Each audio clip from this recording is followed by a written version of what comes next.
Dans cette vidéo, nous allons explorer les révélations troublantes faites par Franklin Nyamsi, de Alassane Ouattara à Diomaye Faye jusqu'à Brice Clotaire Oligui Nguema.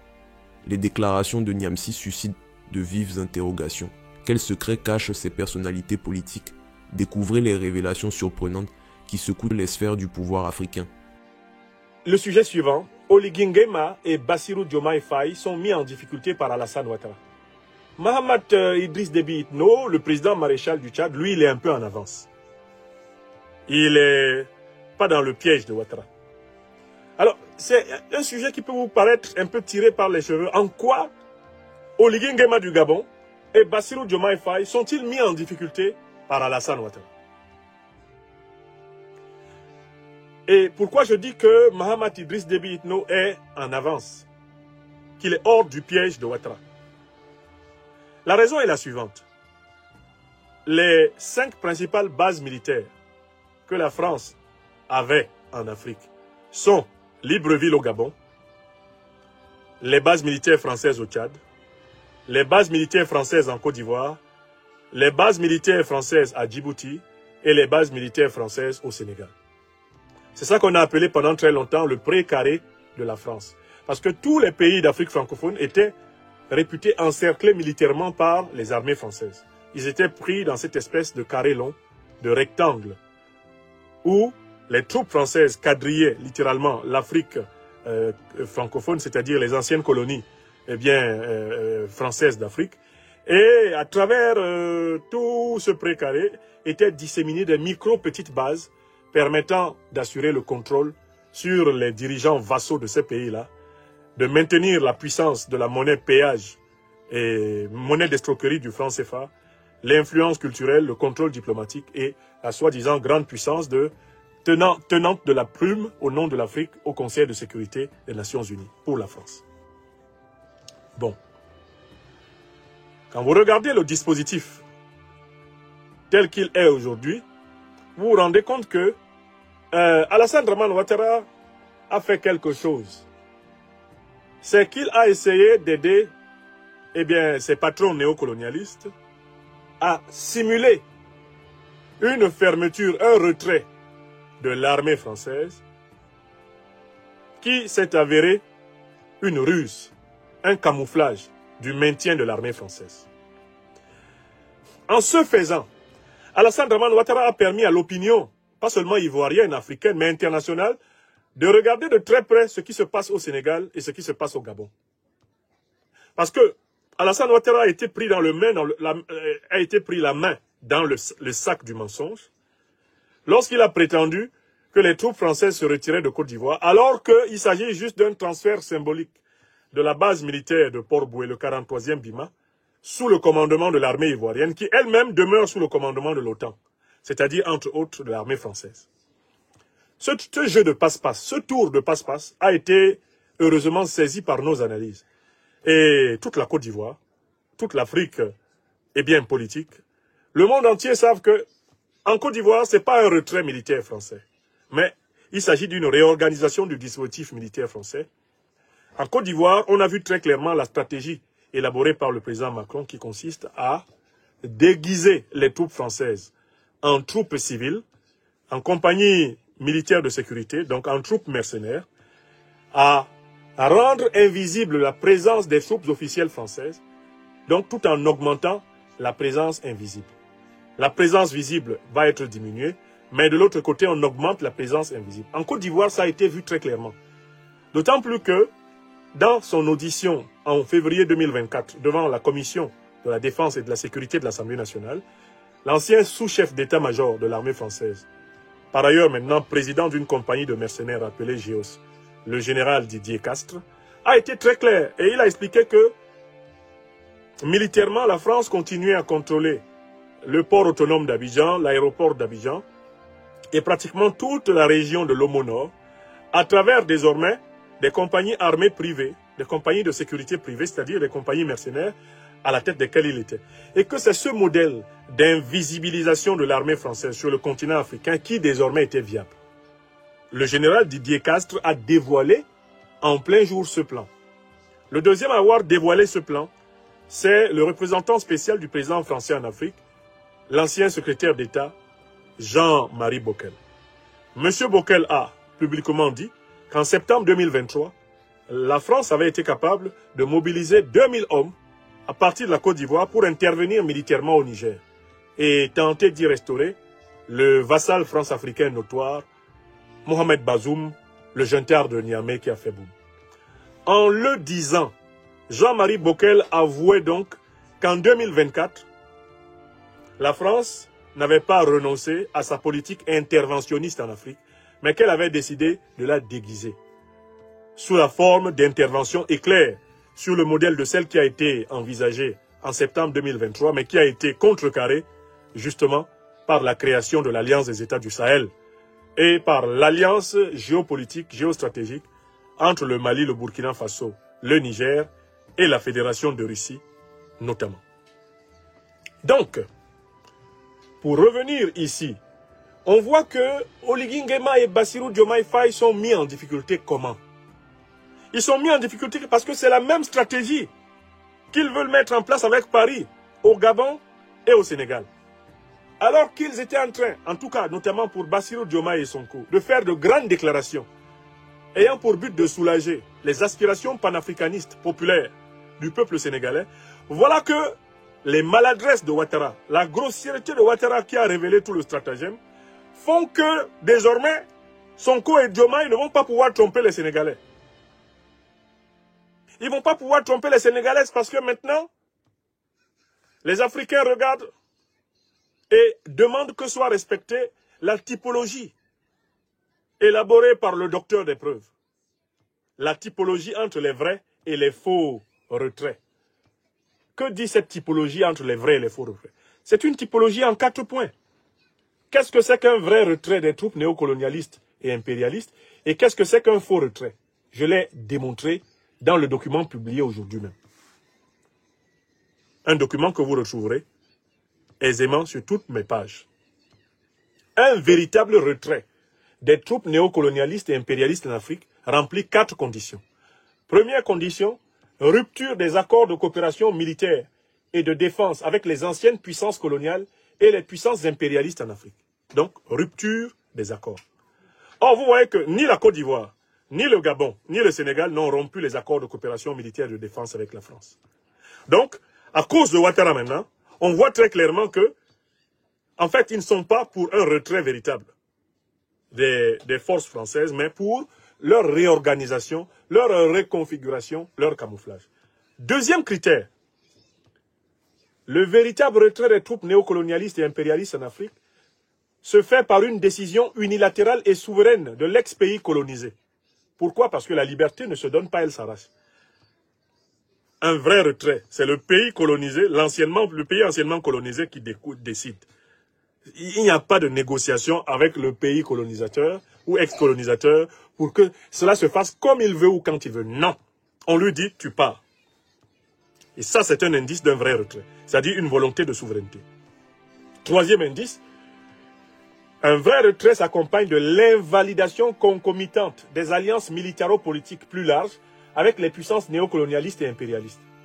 Et je pense ici à la plus large alliance avec l'OTAN.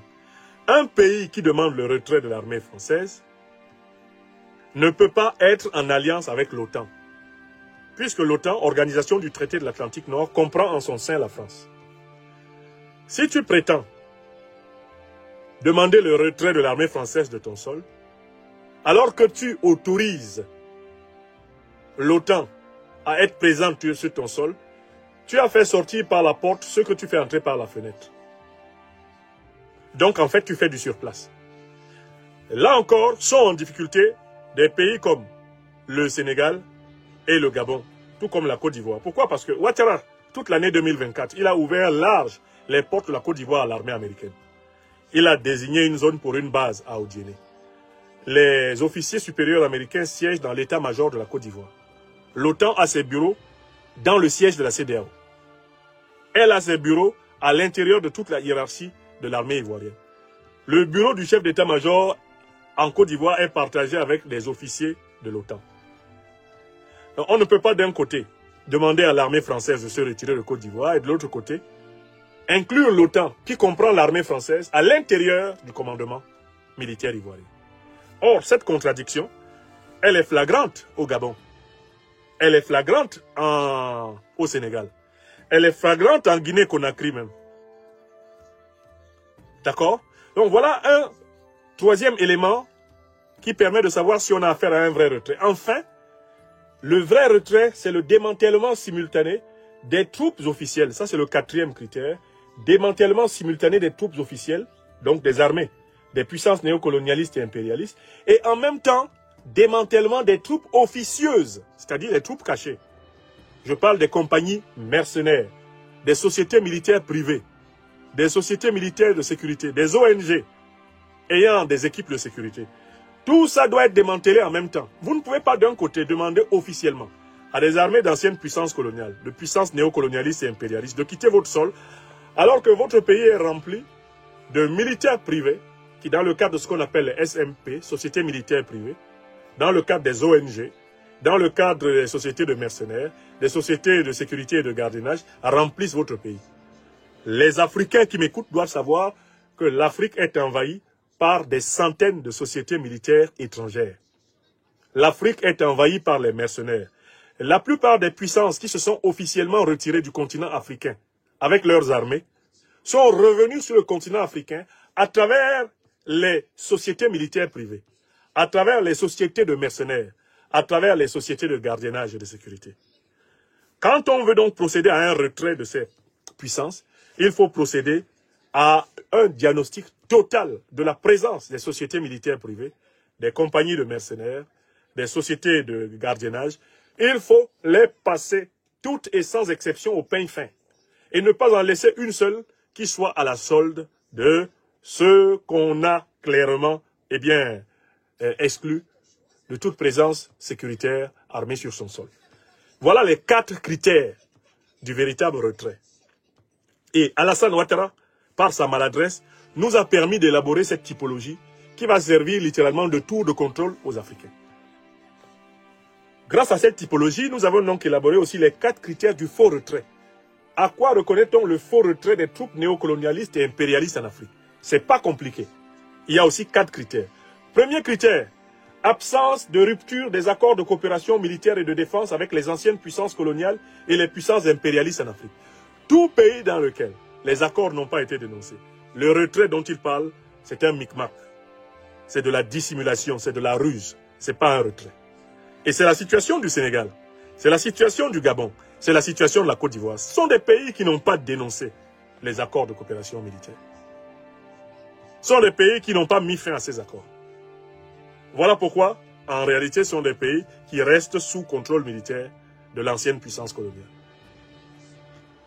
Deuxième élément, qui prouve que c'est un faux retrait.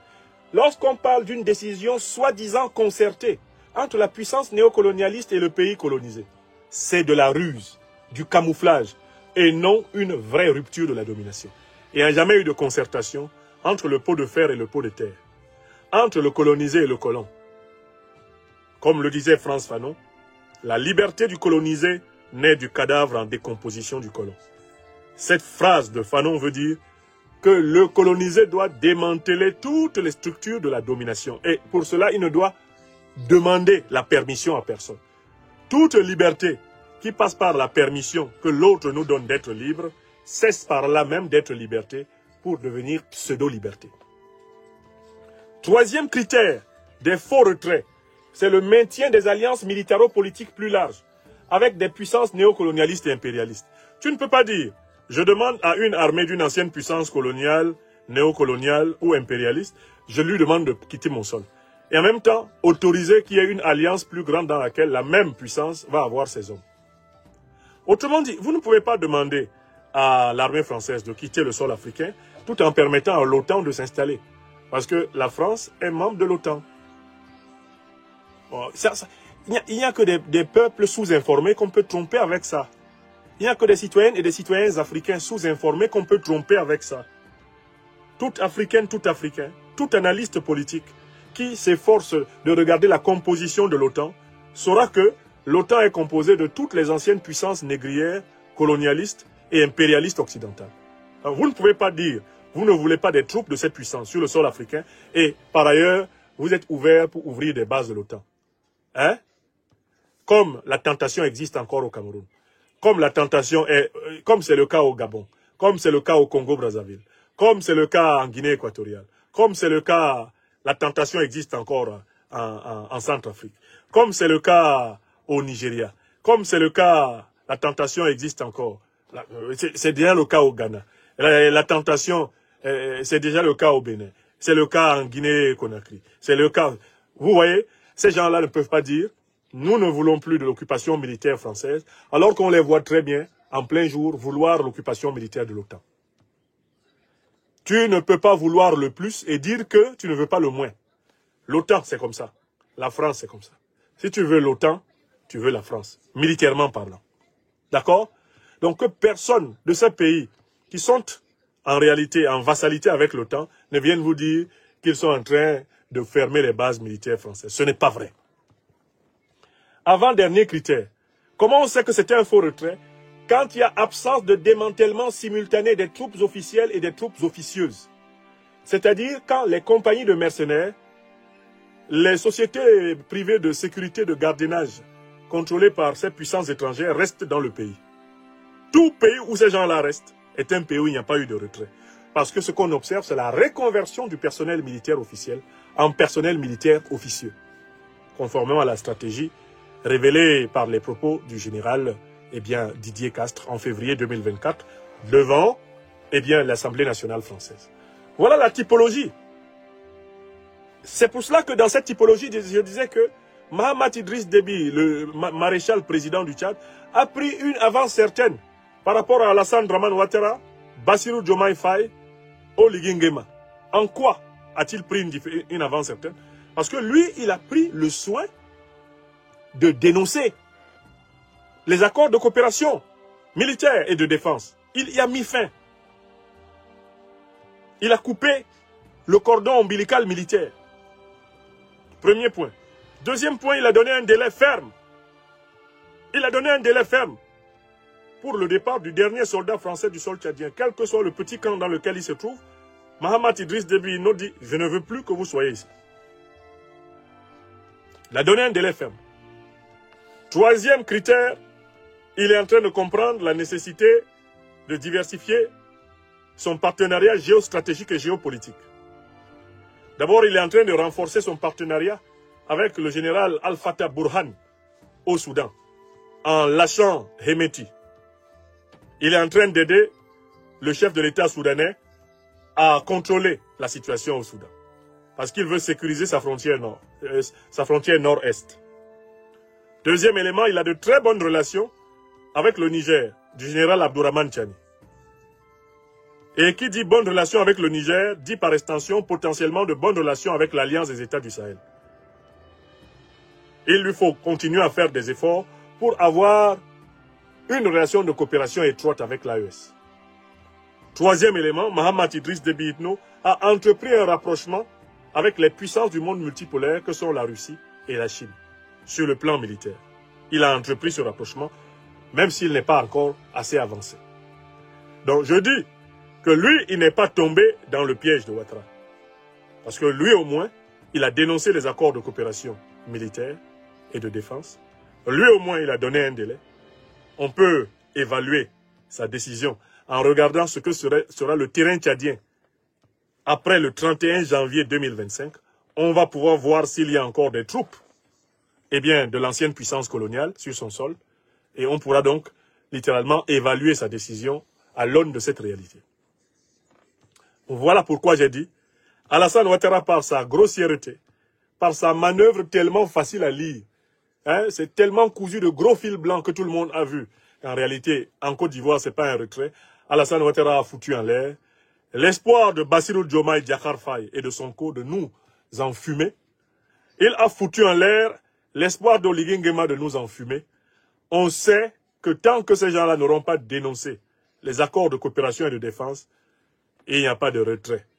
On sait que tant qu'ils n'auront pas retiré les compagnies militaires privées, les sociétés de mercenaires des puissances occidentales leur sol, il n'y a pas de retrait. On sait que ces gens-là tant qu'ils seront en train de parler de concertation avec les puissances coloniales, ce n'est pas pour le vrai retrait.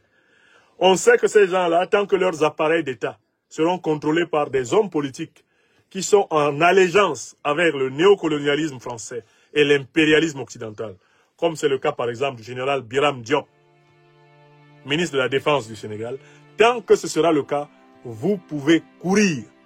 Il n'y aura pas de véritable retrait dans ce pays. Alassane Ouattara, par sa maladresse, a donc littéralement mis dans la merde Bassirou Diomaye Diakhar Faye et Oligui Nguema, qui se retrouvent avec des pseudo-opérations de retrait qu'ils seront obligés de durcir un peu pour échapper à la colère et même à la fureur populaire. Parce que les Sénégalais ne vont pas aimer qu'on essaye de leur faire ça à l'envers, qu'on ne dénonce pas les accords de coopération. Ils ne vont pas aimer qu'on essaye de reconvertir en compagnie de militaires privés, les compagnies de militaires officiels qu'ils ne veulent plus voir. Les Sénégalais ne vont pas aimer ça. Et il va y avoir donc une tension dans le pouvoir sénégalais, entre l'aile révolutionnaire panafricaniste radicale et l'aile néoconservatrice, néocolonialiste, eh bien, dédiée à la soumission à l'OTAN. C'est quelque chose qui se prépare là-bas. Franklin Nyamsi critique violemment les présidents africains, notamment Alassane Ouattara, Diomaye Faye et Brice Clotaire Oligui Nguema, qui l'accusent de jouer le jeu de l'impérialisme au détriment de leur peuple. Selon Nyamsi, bien que ces dirigeants affichent une volonté de se libérer de l'influence néocoloniale, notamment en annonçant le départ des troupes françaises, ces déclarations ne sont qu'un artifice pour apaiser une population de plus en plus mécontente. Le cas de Brice Clotaire Oligui Nguema, le président du Gabon, est particulièrement marquant.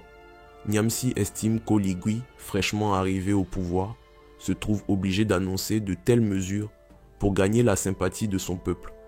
Cependant, ces promesses risquent de n'être que des illusions, puisque la réalité de la coopération avec la France et d'autres puissances étrangères reste profondément enracinée dans les mécanismes politiques et économiques du pays. Le discours souverainiste selon Nyamsi ne fait que dissimuler une continuité dans les relations impérialistes. Le reproche majeur de Nyamsi repose sur l'idée que ces présidents, malgré leur discours populiste, poursuivent en réalité une politique qui favorise les intérêts des puissances impérialistes au détriment de leur propre peuple. Dans le cas précis d'Oligui, arrivé au pouvoir après un coup d'État, il semble pris dans une impasse. Pour renforcer son pouvoir et obtenir l'adhésion de la population gabonaise, il doit adopter un discours anti-français. Cependant, selon Nyamsi, ce changement apparent dans les relations internationales ne remet pas en cause les intérêts économiques de la France et des autres puissances qui continuent de dominer les ressources naturelles du Gabon. Les annonces de départ des troupes françaises et de révision des accords militaires ne seraient donc qu'un moyen pour Oligui de maintenir sa légitimité et de satisfaire une demande populaire pressante, tout en poursuivant une collaboration discrète avec l'impérialisme. En conclusion, Franklin Nyamsi dénonce une politique de façade mise en place par certains dirigeants africains, qui, tout en affichant des discours de souveraineté et de rupture avec les anciennes puissances coloniales, continuent en réalité de servir leurs intérêts. Le cas du Gabon est un exemple flagrant de cette stratégie. Oligui, pour se faire accepter par son peuple, se voit contraint d'annoncer des mesures symboliques comme le départ des troupes françaises, sans que cela n'entraîne un véritable changement dans les rapports de pouvoir. Selon Nyamsi, ces leaders continuent de sacrifier les intérêts de leur peuple pour préserver des relations de dépendance, et ce, dans le but de conserver leur pouvoir personnel tout en maintenant une domination impérialiste discrète mais persistante sur leur nation.